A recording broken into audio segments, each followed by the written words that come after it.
আসসালামু আলাইকুম। দেশ ও প্রবাসের সবাই কেমন আছেন?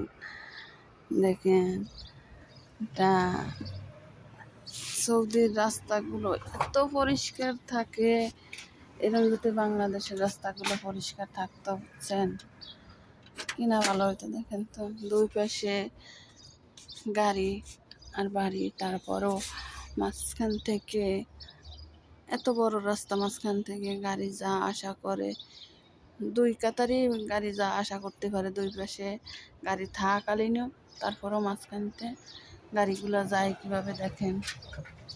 এসব হয়েছে সব মাদ্রাসার গাড়ি, ঠিক আছে। তা ভালো থাকেন, রাস্তাগুলো একদম ফ্রেশ, হ্যাঁ, কোনো জায়গায় কিছু দেখবেন না। দেখেন, আর আমাদের বাংলাদেশের রাস্তাগুলো কেমন, ঠিক আছে। শুধু এখানে গাছ নাই, শুধু গাড়ি আর বাড়ি। ভালো থাকবেন, আল্লাহ হাফেজ।